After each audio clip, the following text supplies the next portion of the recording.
strong-willed woman in general will create difficulty. I think people jump into relationships out of habit. I don't think they ask themselves every time, what exactly am I looking for right now? Do I actually need a person? How much? To what degree? In what capacity? Being single is not viewed as whole, Yeah. which is a big problem. At the very least, they expect you to have a cat. Of course.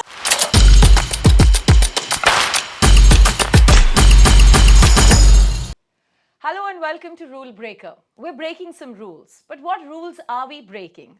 In the spotlight, Shahana Goswami. Thanks very much. Thank you, Shaili. Straight away wanted to go into asking, where is Shahana in her idea of being an actor today? Actually, I don't think I thought about it until you asked me, but in a strange place, because there's a great ease and comfort in myself as a person that kind of translates into me feeling that as an actor. I think I'm finally able to grant, I mean, I've been now in the industry for 20 years. This year it'll be 20 years. Wow. And I keep making this mistake of saying, you know, I'm an untrained actor, so I'm an untrained actor. And then I realized this year or last year sometime that I should stop saying that, because I basically started off being an untrained actor. So I can say I started off being an untrained actor, but 20 years in the business, you're not an untrained actor. So those insecurities are a little lesser. But I also feel moments and of disillusionment with the world and of this world of business, where everything is based on profit and everything is based on popularity, and it's a reflection of the world we live in to a large extent, but also not, because I also see a lot more appreciation for authenticity and realness and talent and merit in the world. But I feel like the business part of it is still very much profit oriented and is myopic actually in its projections. Yeah. So in that sense, I sometimes feel a little bit, at this point, I've had moments of feeling like if this is how it's projected to continue, I don't know if I want to be part of it, because it doesn't sit well with me as a human being. So part of what? part of this industry where everything is driven by money and driven by an idea of popularity and not driven by creativity, by what feels right for a part, what are the right choices for a vision, and trusting that that vision will eventually also make money, because if you make a product well, then it will sell. So, you know, I hear this on one side, which is art and the crossroad of making money in the world of entertainment. Correct. But on the other hand, one also hears that 20 years ago, when you started, or even before that, the avenues to go out there for expression and the form of filmmaking or documentary making were just so few. Correct. So it's interesting to see, while we have a lot of new options, yet somehow the narrative hasn't quite allowed to blossom in that space. I mean, it has. Don't get me wrong. I cannot say that it hasn't opened up pathways for a lot of new people. It has.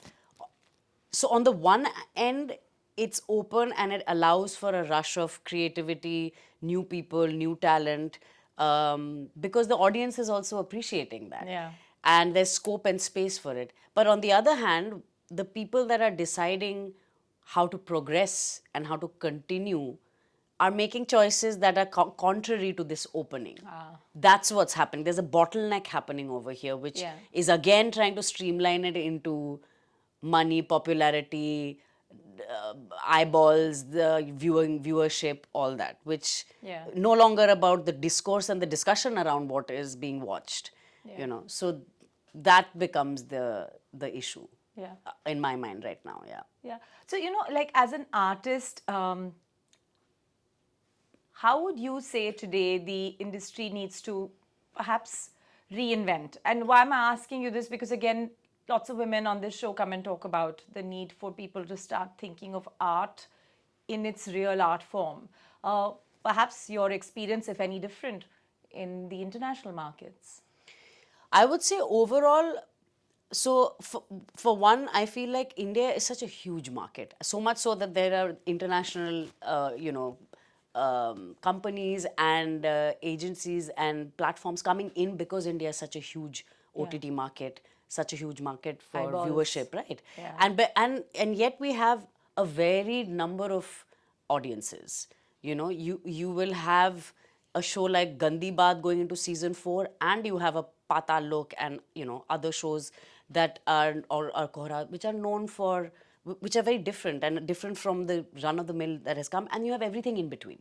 Yeah. So there's everything for everyone, and the good thing is that there is no demand for only one kind of thing. So what I would expect from the people greenlighting these things is to be able to really target your target audience.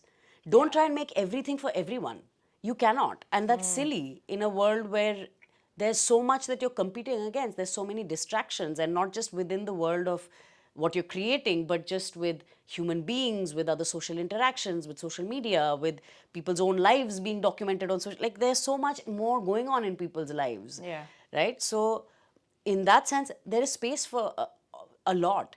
And if they were to actually, streamline who they're targeting and make films in the right kind of proportion and ratio of budget, uh, you know, concerns of who you cast, how you cast, based on your target audience, and then actually very exclusively try to reach out to those audiences, it would all work, according to me. Yeah. But instead, it becomes about, because it's not a ticketed thing, you're only looking at how many subscriptions you're getting. Yeah. But also social validation, right? So this is so closely linked to the idea that, so I often ask people that when you look at your film, what is the one thing that you want? They're like, it all depends on social media budgets. And Yeah. it's just ironic as well that you Yeah. literally have to pump in a great deal of money to get that social media validation. You're buying it. Absolutely. This is when OTT started, this was the irony that you are actually shooting worth 2.5, 3 films or 4 films, depending on how long the drama is, how long your episodes are. But your budgets are not that of 2.5, 3 films. Your budgets are still of almost like a film and the demand from the creative part and the Yeah. team is so intense. And the thing is that everyone's so hungry that people will deliver. Yeah. But that's not the right way to go about doing it. Yeah, some would say that it's always been a big supply in the Yes, entertainment world. yes, because people, I think we all have so much creativity, and the minute you open doors for opportunity, then everybody will come. Yeah. There are people who leave their day jobs and come, who've been lawyers, doctors, this, that, and the other, who then say, okay, now maybe I'll give this dream a shot, right? Yeah. So, of course, there'll be a surplus of supply Yeah. in that sense, always. If the doors are open, if the opportunities are open. Yeah. There is this feeling that if a woman is demure, she can't be out there, or if she's a Diane, she cannot be, mindful and loving gentle, and yeah. gentle, right? And these are constructs that society always, like, we love to create labels around women. Yeah. And we seem to just come up with a new layer each year. Yeah. So these days in fashion is demure, Diane, or whatever. But my question really is that, a woman can be both. And her circumstance will decide that. So Yeah. what's your personal feeling as a person, as an actor, as to why it's important to have both sides or many sides?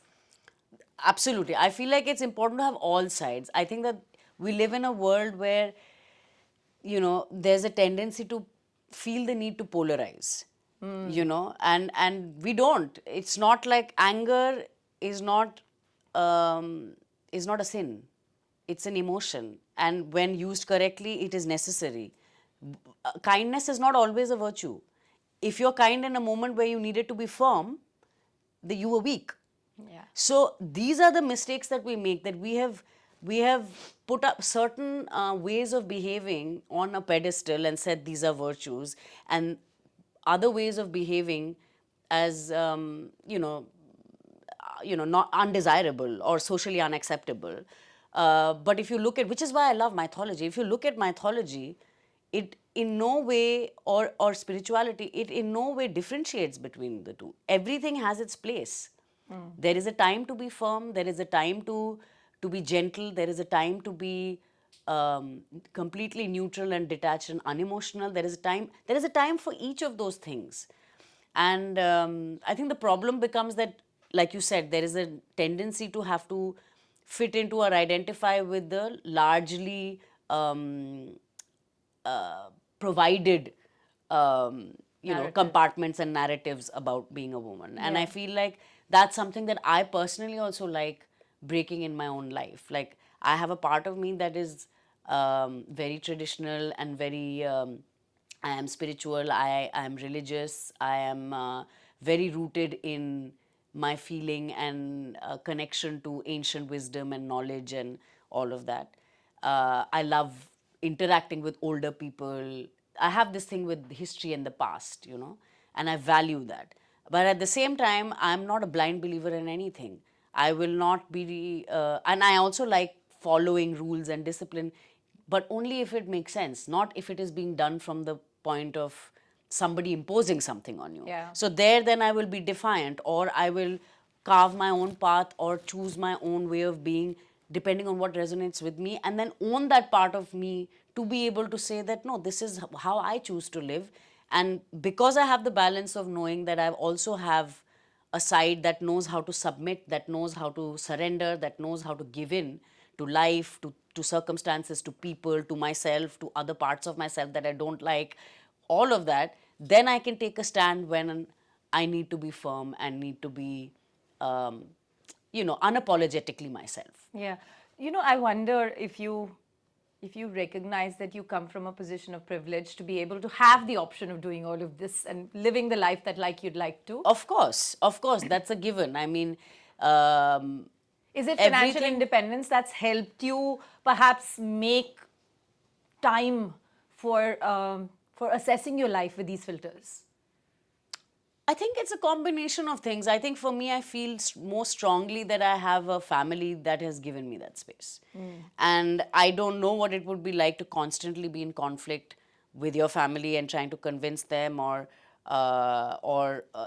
feeling held down by them in any way. I have never felt that in my life. That's not to say that there cannot be disagreements between course. family and Yeah, yeah. parents, but I have never felt controlled by my parents in terms of who I should be and how I should be. So that is my greatest privilege. And that has allowed me to then assess for myself who is it that I would like to be and want to be. The other thing that I keep saying is that, when we have restrictions and that don't make sense to us and that are imposed, there will always be a reaction. And that reaction does not mean that that is who you really are. But when you have complete freedom, then you have to really make choices because you have no one and nothing to blame for your circumstances. Then you really, everything that you choose for yourself and everything that you do is purely and solely yours.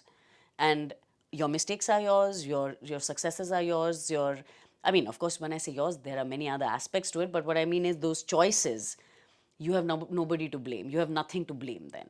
So Yeah. that's also a tricky part. Like, having that kind of freedom comes with great responsibility towards yourself, towards everybody else. Yeah. Then you don't have the escape of saying, oh, I'm like this because that one controlled me. Oh, I'm like this because this happened to me, that happened to me. My childhood was like this, that, and the other. So I feel like uh, for me, the privilege has been to have the space to discover myself and be who I want to, and then continue to walk down that path. But I feel like even then, conditioning is generational, and it's societal in a way which goes beyond just a specific upbringing as well. 100%. So you still, because you're living in the world where other people operate like that, Yeah. and you are seeking validation and approval and fitting in with everybody since you're a child. So you will imbibe those things nonetheless, and then you're fighting that demon within yourself. The judgments, the control, the second guessing, the not being sure of whether your choices are coming as a reaction or it's your natural response to life. Those are conversations that then keep happening, and that's its own journey. Yeah. But I guess, the way you put it, it takes a lot of courage. I read somewhere that they never tell us that bravery has another term. It's called fear. And that's how it feels when you start Exactly. out. Yeah. Right?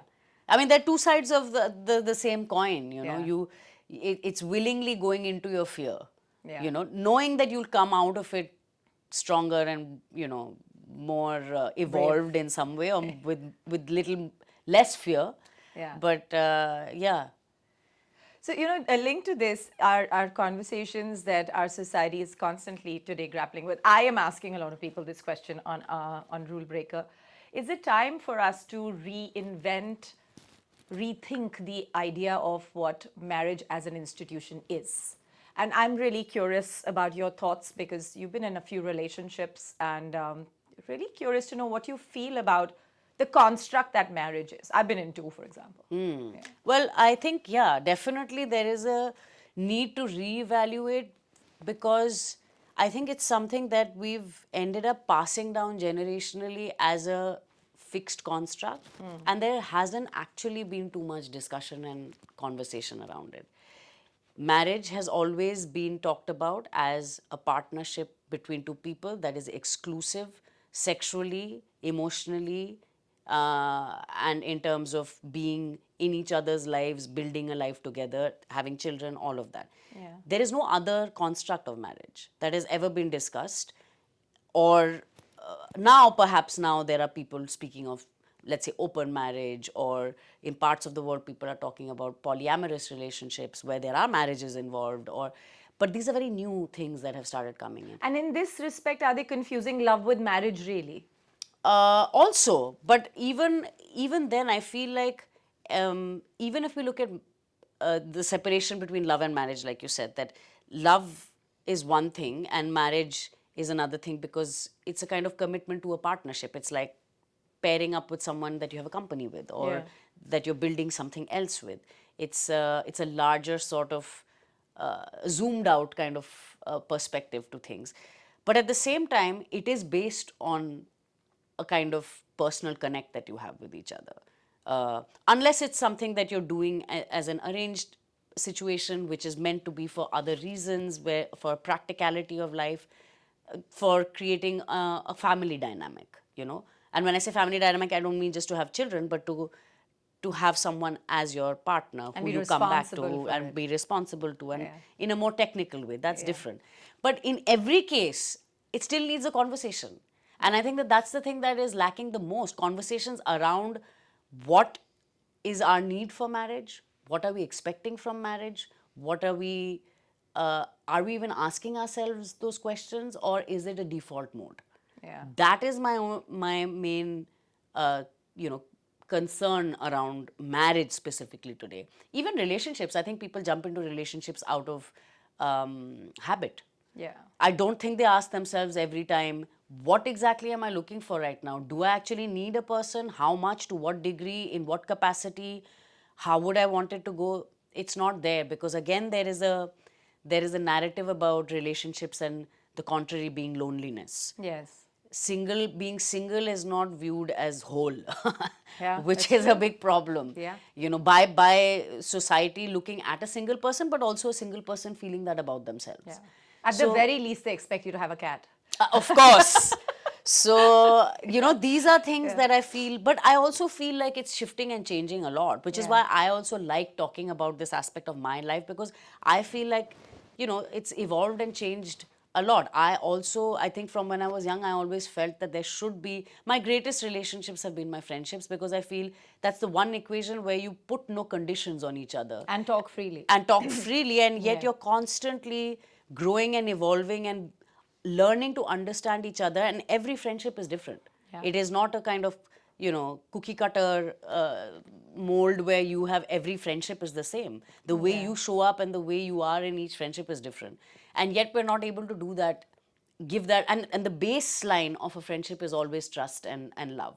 Even though you might hurt each other, you might disappoint each other, you might end up kind of being rubbing each other the wrong way, but there's still an inherent sense of trust and love that is Yeah. there. So And you we're think not it's- able to do that in relationships. And do you think partly it's because we have such discomfort with disagreement? Of There's course. this constant need that I have My to agree. God, yes. And I feel like people, I grew up in a family where debate and discussions were a very normal part of life. Yeah. And I only realized later that because I have that kind of general argumentative nature, which I do with myself, I'm constantly like devil's advocate in my own head and having a conversation, kind of debating both sides of an argument, just for the sake of discovering more of a conversation, of a topic. But people get really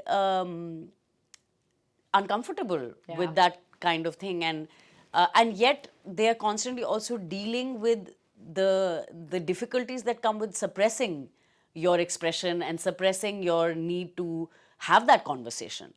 You know, Yeah. today everybody is going into therapy because they don't know how to speak to each other. They don't know how to be honest and be able to talk and communicate. Either there is a fear that if I say something honestly, the other person will run away, or there is a fear of being hated or disliked, or there is a fear that you will burst in a way because you've never expressed yourself that you will judge yourself for. Because the other side is not willing to hear you. Yeah.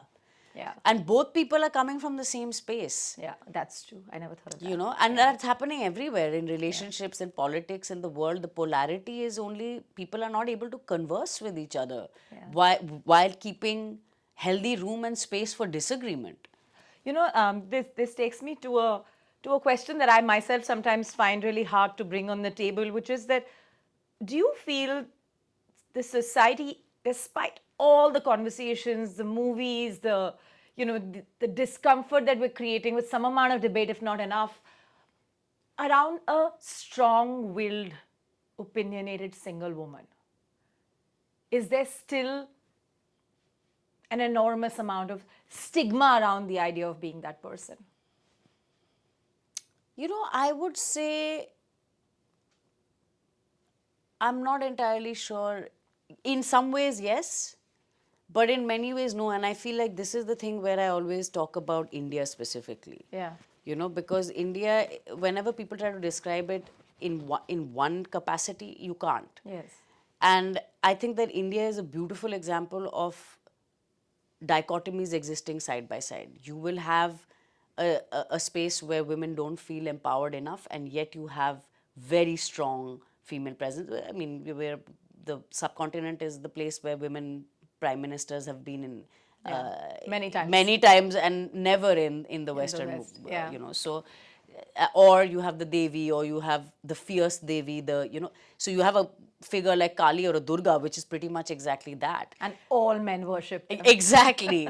And the, Kali being almost like the alcohol, the meat, I mean everything, sex, the tantra. She's really like alive. a different version, and these are all things that are believed in by the society as well. But even if you look at it in terms of the living reality, you see so many really, even in the so-called patriarchal society, there have been kind of more matriarchs in those worlds as well. People are used to seeing that. It's just that when it came up as a reaction to oppression and male domination, then it took on a form that was being opposed constantly by maybe other women also who could not get there and felt a sense of jealousy, but by other men, of course, who didn't want that to be there. But it's not like naturally occurringly it has not existed. There have been enough very strong-willed single, or even if not single, because I don't think I think strong-willed women in general have been problematic. I don't think that Indira Gandhi was not a strong single. I mean, whoever has been, it doesn't have to be single. A strong-willed woman in general will create difficulty in the world, because also it's not been talked about enough. You know, and today I guess it also gets associated with a sense of corruption and of modernity. But what I do feel is that I'm a big believer in balance. Okay, so which is why this is something that I constantly get. It's tricky when I talk about this because people, can take it whatever way they do. But I believe in equality and balance. I don't believe in equality in terms of at par, because I don't believe anything in nature is at par like that. But I do believe in equilibrium and balance. And so when we talk about, I'm not a believer, or I'm not a great fan of somebody talking about an all women's film or an all women's, because that's again doing the same thing that you complain about. That's exclusivity that I don't feel is encouraging people to be a part of the workforce, yes. But when you become exclusive like that, you're doing the very same thing that you have a problem against. So similarly, I feel like a strong-willed woman is not the problem, but if you become the same kind of man that you were opposing, it becomes a problem. Got it. So it becomes a very tricky thing, because one would think that you're actually just fighting the strong will, but sometimes you're fighting the quality of that will, and not the fact that it's a strong-willed person. Okay, I'm going to switch gears and ask you about health. We always think that this is an other people problem. We other the idea of women's health and the importance of being aware, accepting the changes in our body, and most importantly, going out there and reaching for a solution to our own problems, whether it's emotional, whether these days the talk around the pause or peripause, Yeah. or just saying, I need to stay fit, I need to watch what I'm Right. eating, and not just hit the gym, Yeah. you know. Just thought it would be nice to hear from somebody like yourself how much importance and how do you give it? Yeah, I think I grew up again being very physically active. So dance, sports, athletics, these were all things that were very much part of my life. And then, when I came to Bombay, it was about figuring it out. And the gym was then felt like an incumbence, and like it was not something that I felt drawn or pulled in. It felt boring. Then slowly, then yoga was again something that came in. So physical activity for me has always been a constant. And now I work out with a group called SoFit, where we do a mix of things, and more like a boot camp and in a community. So that's one part, which is the physical part. And I feel like my biggest struggle was creating a discipline around it. So I would have periods when I would do it very ardently, and then it would just slide away. And um, and I would struggle with the consistency of it. And now I feel like that's something that with time, I think your body, your mind, your being starts craving, wanting that kind of regularity. And within the structure of your life, whatever, however, up and down it is, like for us, it's project to project, you have shoots, you have different timings, you find your rhythm in it. To the point where now, for me, that's a priority. No matter what, I will make time for my workout, whatever time it is, because it's also time to yourself. It's also a mental release in a sense. The other thing I feel is that, the thing that we give least importance to is the inner health, the mental health, the psychological part. And I feel like dealing with your rational mind is not an option. So you have to have alternative ways of doing it, whether that's whether that's meditation, whether that's chanting, whether that's something alternative that actually takes you out of your mind. Physical activity actually is good. Exercising and things are one way of getting out of your mind and calming your mind, but it has to go deeper with the kind of lives we live. It's not enough. And people also do exercise in a distracted way with music on or with a television on or something, which again is constantly engaging your mind. So I feel like these are things. And then just being able to, I think, where we've lost the ability to listen to our bodies. We are not even trained to listen to our bodies anymore. We don't even, I mean, I know that like people would laugh when I would say that, oh, if you use the toilet, don't you look? Like, what? Like, isn't it basic that you would see? I mean, even like if I spit my phlegm, I want to see what's come But out. thousands of women have told me they've never seen themselves naked in a mirror. Yeah. They're shy. So that thing of like, you, again, taboo and stigma attached to all these things of Self-rejection. exactly, right? And those things, I mean, I think I've had great support, and I've been that person for a lot of friends and girlfriends where I've been like, one should, you should be getting familiar with yourself in every way, sexually, just in terms of touching and feeling and knowing parts of your body. If you have any kind of an ache or pain, don't ignore it. Stay with it. Don't get hyper and don't become a hypochondriac and feel like you're going to die. But be aware. But be aware of it and watch it, and the body is constantly talking to you. The mind is constantly, your being is constantly giving you signs to kind of align, to help align. And your body is also constantly trying to match up to whatever your mind wants it to do. I feel like definitely the bodily changes and your body's constant interaction with you is something that we don't listen to enough. And making real time for oneself, whether that is exercising, whether that is meditation, whether that is a walk, whether that is just sitting and singing or playing an instrument. Something meditative, I think, is very, very important right now for everyone. And I would say for women more, maybe because we engage with our emotions more actively, constantly. So it's always on the surface in any case. So Yeah. I think there's something required to kind of calm and to release Settle a down. lot of things. Yeah. Awesome. Lovely. Lovely to have you on the show. Thank you. Thanks for this layered conversation. Thank you. Thanks.